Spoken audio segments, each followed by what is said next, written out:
Rays home game versus Yankees at Mets Citi Field feels strange. It was a Rays home game because the schedule said so. It was a Yankees home game because almost everyone in the stands said so with their cheering. It was a Mets home game because it is their home and they did the work to put it together. Also, it was a Lucas Duda home game because he was set up in his old locker in the clubhouse on the first base side.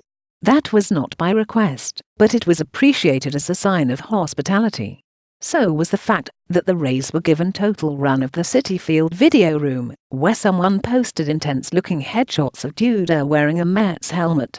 Most of all, it was unusual, what with the Rays having been displaced from Tropicana Field because of Hurricane Irma and sent by Major League Baseball to Queens for a 3-game home series. You would not draw up a home game against the Yankees in New York in a wild-card chase, Rays outfielder Steven Souza Jr. said. But we're just thankful to have a place to play. This is a beautiful clubhouse, a beautiful stadium. We're very thankful to the Mets to open it up for us. It's just a strange situation. For Duda, it was a unique night amid all the other uniqueness. For him, it was a homecoming, 6 weeks after he was traded. I'm definitely thankful to the Mets organization, to the people who brought me up and got me to the big leagues, he said.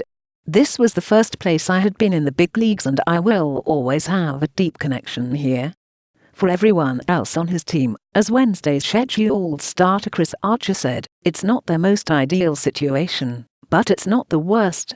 The Rays understood there were not enough 4- or 5-star hotel rooms in another city to accommodate 2 teams.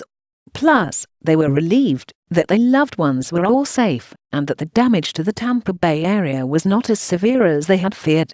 Players had speculated that the dome at Tropicana Field might blow off. So they were relaxed as they went out for batting practice, greeted by Taylor Swift's Welcome to New York. Thereafter, the night was a rare mix.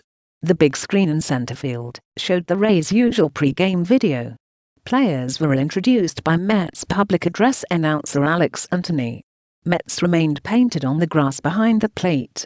Each on-deck circle was a big Mets logo. Otherwise, it was all Yankees. Their fans just about filled the lower bowl. The top 2 decks were closed. They sang the roll call, a Yankee Stadium bleacher tradition. They chanted "Let's go, Yankees." They roared when Todd Frazier smacked a 3-run homer in the 5-run fourth. Frazier, recalling the trauma inflicted by Superstorm Sunday to his New Jersey hometown, said, "We might look back 10, 15 years from now and say, it was different, playing against a team in a different city, but right now our mindset is on the people in Florida and Texas, as well." During this uncommon game at Citi Field, though, the prevailing mindset was on the side that truly was the home team. Rays third baseman Evan Longoria said, "I don't know that there is a neutral site when you are playing the Yankees. Mass transit recommended." The Mets are strongly suggesting that fans attending the games Tuesday and Wednesday use mass transit. Parking is extremely limited because of preparations for the Meadows Music Festival this weekend.